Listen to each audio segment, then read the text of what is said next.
I'm Elex Michaelson. This week on The Issue Is, Anthony Rendon is with us in his final days as the Speaker of the California Assembly. Plus, let's work together, Mitch. I think we can do that. Bipartisanship. Comedian and impressionist Matt Friend. Broadcasting across California, you're watching The Issue Is. Other than governor, the Speaker of California's Assembly is the most powerful position in the most populous state in the country. Past speakers include some big-name politicians like Willie Brown, Antonio Villaraigosa, and Karen Bass. And back in 2016, Anthony Rendon officially took over. Congratulations. Thank you. The Democrat from Lakewood has led the chamber longer than anyone other than Willie Brown. In July, he'll officially hand over his gavel to Robert Rivas. Speaker Anthony Rendon, welcome back to The Issue Is. It's great to be back. Thank you. How are you feeling right now? Tired. We've had a couple of very busy months. We had our appropriations deadline, House of Origins deadline, finalized the budget last Thursday, working on some trailer bills right now, so we're working hard till the end.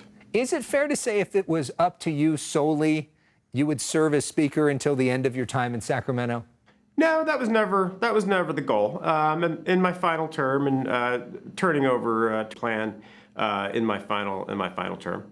But, you know, it did get a little messy there, the fight between you and Robert Rivas in terms of who would be in control of this. He made a move to get control a few different times. What is the nature of your relationship with him, with Robert Rivas right now?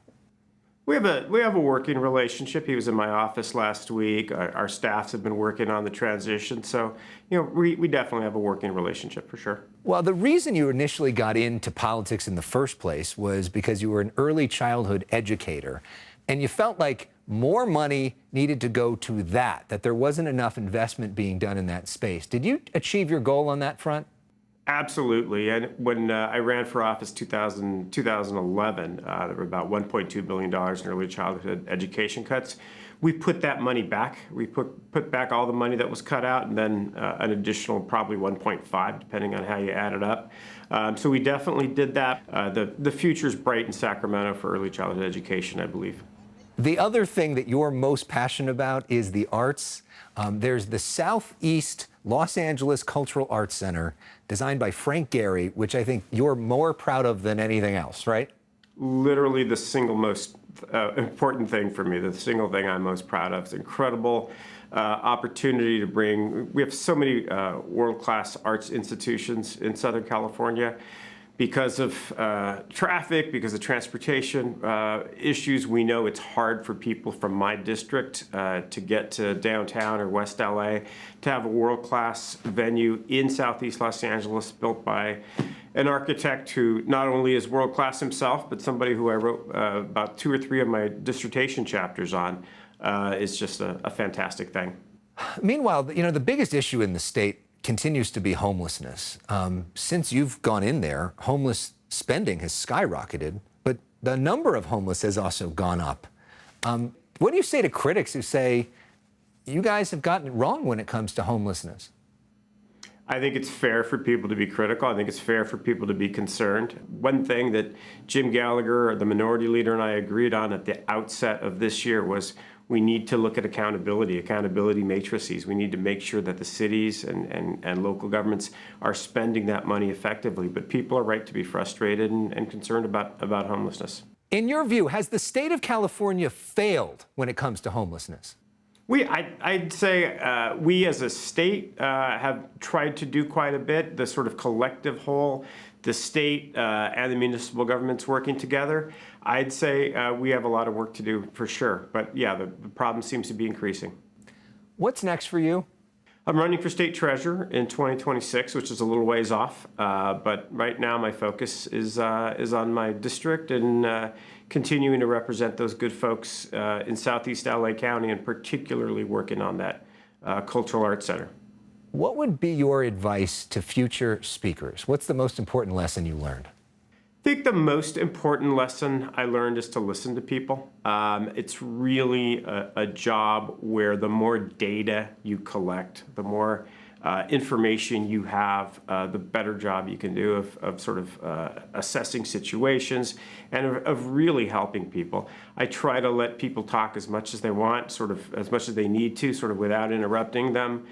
Repeat back what you heard, because sometimes we just don't get that right. Sometimes we hear not what they say, but what what we want to hear, and just keep on listening. Keep on listening. It's the most important thing you can do. Well, I think your advice is to keep on listening and repeat back to people what they just said. So I'm trying to listen to that. So the thing about well done. The thing about you is you love to read. You say, I'm doing an hour of reading a day, no matter what. It's core of your passion. So as we wrap things up, I'm wondering, can you give us a book list, an assignment, the old professor, of maybe 2 or 3 books that you would most suggest that we read? Oh, God. Have to be The Philosophy of Andy Warhol, A to Z. That's like a bit of a Bible for me. Something from Nietzsche. He's just the best writer, the most dramatic writer I ever read. Has to be something Irish, maybe something from Brendan Brehan, one of his plays, maybe. And how do you not? You have to have James Joyce too. You got to have something from James Joyce. Are you going to write a book? Not about politics.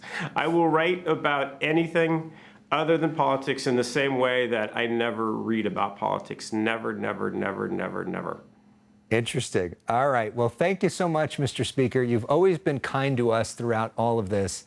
We appreciate your friendship, and we appreciate you coming on The Issue Is.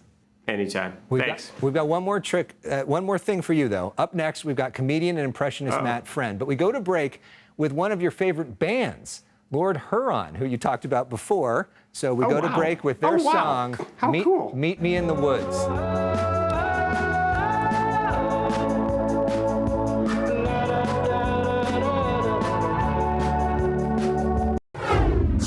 If I were going to cast a guy to play a governor in a movie, Gavin Newsom, he's a sexy guy. In March of 2021, we first introduced you to impressionist Matt Friend. I met him on an app called Clubhouse, where he played a fake Howard Stern. Well, recently, the real Howard Stern invited him on. I just want to know this, right? Right or wrong, right? Right. Right. Right. Hey, Howard, left or right? Right. Right. Right. Matt has sort of become a regular on the Howard Stern show, which is kind of wild. Matt Friend, welcome back to The Issue Is. You have blown up, buddy. Thank you for having me, and it is a thrill to be back on my favorite California show. I'm so excited to be here. We appreciate that. We're very proud of you and take credit for all of your success. You were one of the first to believe in me, so you should take all the credit you want. All right. Well, we love hearing that. Let's start. I want to tell people about what you've been up to since you were last here, which is kind of crazy, including Howard Stern, because we met with you doing fake Howard Stern, and Howard, who is known for not particularly liking impressions of him, has treated you like a son almost. It's unbelievable, the momentum of this past year. I guess Howard has kind of treated me like a son. I don't know. It's wild to me. But the momentum's been crazy. Kind of crazy things happening every day in my career, it seems like. Well, and let's talk about all those things individually. Yeah, please. Let's start, though, with one of your all-time favorite shows is Family Guy. Oh, my Seth God. MacFarlane is like totally insane. Totally insane. It's crazy. And you came in and you're doing voices on Family Guy now. Yeah, it's totally insane. That's Roger the Alien, in case you didn't know. I'm sure the Fox 11 viewers know who Roger the Alien is. It airs on Fox 11. That's true, yes. Yes. But no, that is like the show of my childhood. You can ask any of my childhood friends, my parents. I could not shut up doing Stewie Griffin as a kid. I still can't. And now I have a little bit more of an excuse because I've done some miscellaneous voices for them and The Simpsons. So surreal dream come true. And you've grown your social media audience in a big way. Yes. Including your Snapchat following. So much so that they invited you to this event called New Fronts, where Snapchat basically rolls out their technology to all their advertisers. Yes. We've got some video of you there. You know, we know that you do this impression of Tim Cook doing these Good events. morning. Yeah, and you kind of look like Tim Cook here leading this whole thing. It's so surreal. I mean, Snapchat is the best because I'm able to show my audience a whole different side of me, where it's more of my day-to-day life, the behind the scenes, as opposed to a more polished final product that you see on other social platforms. So I was thrilled to be there with the Snapchat team. Shout out Jim. We love Jim. Okay, So, we love yeah. Jim, whoever Jim is. Meanwhile, you mentioned the Golden Globes, Yes. right? So they invited you to do social media on the red carpet, the official Yes. Golden Globes. I can't even believe it. One of the big nominees, the big winners that night was Austin Butler, yes. for Elvis, who recognized you. Yeah. Let's show that moment. Oh my God. That's very good. Crush that thing. Can we do a little If I Can Dream for the camera? I'd like to hear you do it. Of a better land where all my brothers. Congratulations. So Baz is Baz Luhrmann, who, of course, is the director of that. Yes. I mean, are these guys now recognizing you? What's it like being out there on the red carpet? I mean, I'd imagine you have a similar feeling, because I know so many Californians love and respect your work. So I was on the carpet, and then Austin comes up to me and goes, I just love your video with Jeff Goldblum and Rami Malek. It was so great. and made the conversation that much easier. Than we did the little singing, and he was the nicest, coolest guy ever. And I'm excited for Dune, because he's going to be in a movie with Timothée Chalamet, one of my other favorite impressions. So it seems like everybody who's in a biopic is going to be doing a movie together. Yeah. Meanwhile, you know, that's Hollywood. Let's talk Hollywood. Washington, where they're even more narcissistic and like looking at impressions of themselves, right? Yeah, who likes to look at themselves more, Hollywood or D.C.? Yeah, well, Yeah. it takes one to know one with Yeah. us, right? Exactly. So anyways, you get invited to the White House Correspondents' Dinner, and we know that you've played Mitch McConnell on our show many times before. But we got the glasses, right? Do we want to show people little Mitch? Well, absolutely. Is Mitch Listen, coming out here? this is the impression I do to get women to be sexually attracted to me. Because nothing drives women crazier than little of the Kentucky senator, and they love that bourbon Scooby-Doo. Yes, they do. So Chuck Schumer, Yes. who is like Mitch McConnell's nemesis, liked this so Harry much. Potter and Voldemort. He invited you to do the impression with him. Let's show that. Yes. Chuck, listen, it is really great to be with you right now. I have to just tell you, Kentucky bourbon is better. Thank you very much. It's insane, isn't it? That is insane. It's insane. And we know that Adam Schiff also wants to be in the Senate with Chuck Schumer. He was on our show recently. Birthday was yesterday. And we showed him your video here, and he was so inspired by you as we show this video that he invited you to do comedy with him. Yes. You were a part of his comedy at the Democratic National Convention. You're doing a big event for him this weekend. And recently, you're playing Trump, and he's playing him, and we hear a side of him that we've never heard before on TV. Let's watch this. If you had the chance, what would you say to me, right to my face? What I would say to you Oh, you're is such a nasty guy. What would you say? what my colleague Mike Thompson told me I should say the first time you attacked me on Twitter. He said, Adam, you should tweet back, Mr. President, when they go low, we go high. It's go. Pencil mix is it best. Thank you very much. That's what I love to bring out of people. Were you surprised? I mean, I like to think, I want to take a little of the credit, because I've never seen him like that before. No. So I like to bring that out of people. That was a crazy moment. I mean, Hilarious. who would have thought that he'd have the better punchline? That's why he got censured, by the way, because of that video. So I take the You credit. are responsible for that. That Yeah. video, I'm sorry, Adam. That's my fault. Yeah. Apologies. So you're headed on a nationwide tour. We want to Yeah. put up some of the information on the screen of where people can see you. Yes. September 29th, you'll be in LA. October 18th, my birthday, you'll be in San Francisco. mattfriend.com/standup. You can buy tickets. And we want you to do an impression session for us. So when we come born for back, it. we're going to do that. But as we go to break, I want to show what I think is the wildest moment you've had of all. Okay. So you're out on the National Mall talking to people about George Santos, and who walks up? Alex, this was the craziest thing that will ever happen in my career, aside from being back on the issue, is George Santos, George Santos walks by in the middle of random interviews, creating content on the street about George Santos. About George Santos. So let's go to break with George Santos and Matt Friend. What are you doing, George? Are you videoing this? Stop by. Oh, he's George, you're a nasty guy. George, we love you a lot. We love your outfits. We love your dresses. You're a great guy. Well, Alec, let me tell you, the way you look at me, it makes me sick. And you're a nasty guy. Comedian Matt Friend runs into Alec Baldwin in the streets of New York doing perhaps his most famous character, Donald Trump. Matt is back with us, and you've brought many of your famous friends along with you, as always, to discuss, the big issue of the next couple of years, of course, is the presidential election. And we're going to start by welcoming Governor Ron DeSantis to the show.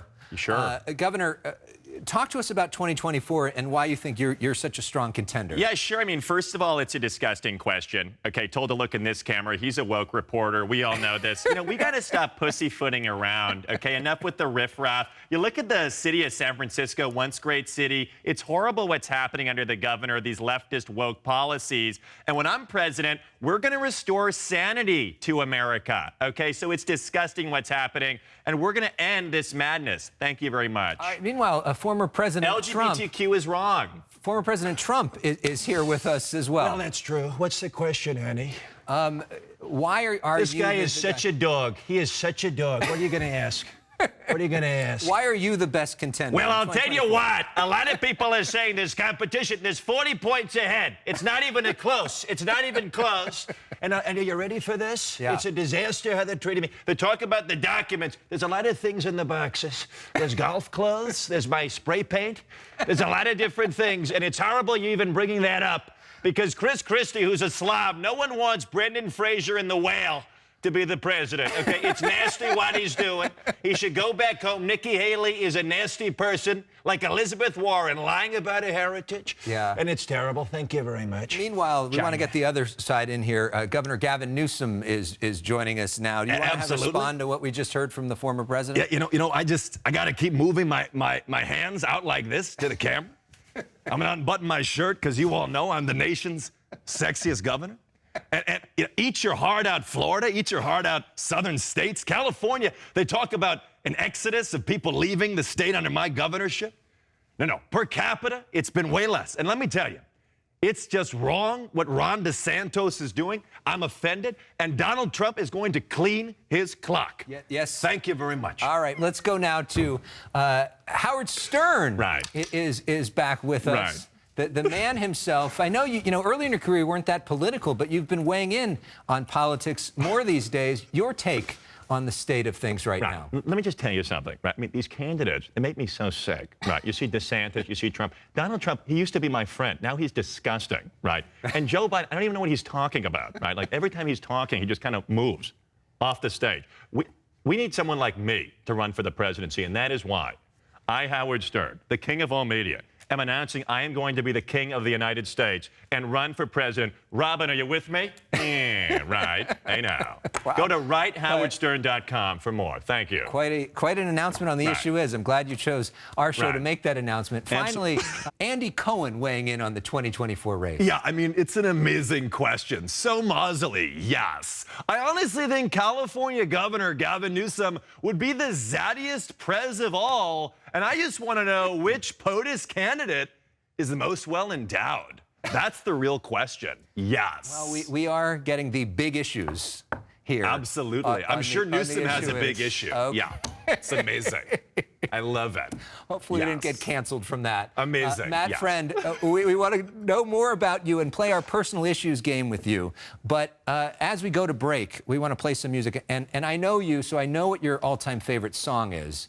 How do we know this? It's what every Gen Zer thinks about. Frank Sinatra, right? Yes. So we go to break with Call Me from Frank Sinatra and your chance to jam out. Call me. Don't be afraid. You can call me. Maybe it's late, but just call me. Tell me and I'll be around. This is it. Less than stellar genetic code is spreading through burp-borne transmission. Simpsons legend Hank Azaria recording an episode of The Simpsons with Matt Friend watching along. Matt Friend is back with us. How has Hank Azaria influenced you? Let's start about your relationship with him. Yeah, well, I'm not a Nepo baby. Let's make that clear. But my connection was he was my dad's college roommate. Which is crazy. And at Tufts University. And because of that, I mean, he was really the reason I wanted to get into comedy in the first place. And he's like, was my idol growing up. I was always emulating him. I saw him in Spam a lot as a kid. I fart in your general direction. I was doing all of his voices, and I was obsessed with all the characters he created in movies and Heat, that scene with Al Pacino. She's got a great ass! As I talk about with him. So he's like really the large reason why I wanted to do this. And you recorded an episode of The Simpsons with him. Yes, yeah. It's the biggest dream come true. It's unbelievable. I mean, doing that kind of work for a show like that that's been around longer than I've been alive. Which is crazy. And still going strong. So it's amazing. Shout out Matt Selman, too, by the way. Okay. All these people. He'd be in The Simpsons. Come on. Yeah. All right. So let's I could be making up names, by the way. Shout out Crystal Michaelson. We want to play. Thank That's you. my mom. All right. Let's play our game, Personal Issues, to wrap things up. This is where we put 30 seconds up on the clock, and we get to know some of your personal favorites. Rapid fire, first thing that comes to mind. Absolutely. Okay? So here we go. What is your favorite movie of all time? Austin Powers, The Spy Who Shagged Me. Who's your favorite band or musician? Frank Sinatra. What's your favorite book of all time? The Frank Sinatra biography by James Kaplan. 2 parts. Who's your favorite athlete of all time? Roger Federer. Hey, it's Roger here. Who's the best impressionist other than you? Of all time? Yeah. Vocally, Rich Little is alive, phenomenal. I loved Phil Hartman, Bill Hader. There's too many. Jay Farrow. Yeah. It's hard. Who's your role model? My dad, my mom, Bill and Linda, Seth MacFarlane, Elex Michaelson. All those are good answers. And by the way, we're celebrating you this weekend. You're turning 62? 25 62? tomorrow. Yeah. 63. So get the Viagra, because we're getting up there. 25 tomorrow. This is my last day being 24, so I'm so happy to be here with you. Well, we are. I've got a gift for you, which is some cookies from my mom. The issue is cookies, and your mom makes cookies professionally. She does. As well, the Big Fat Cookie. Big Fat Cookie. Thank you so much. In all honesty, as we get the birthday music going, oh my God. I just want to say, I'm so proud of you. So happy for your success. You are incredibly talented. Thank you so much. And I love you, brother. Well, I love you, and thank you so much for having me. And let me just say one last thing. This is how great Elex is at his job. In between breaks, he said, sit up, because I was slouching, and he always wants to make the guests look great. So you got Johnny Carson energy, and we're standing up straight here. We'll take it. Thank you, Every Elex. 25-year-old referencing Johnny Carson. That's very good to be here. Thank you very much. That's all. Until next time. Take us out, Johnny Carson. Well, I just wanted to say he's my dear friend, Elex Michaelson. Thank you very much.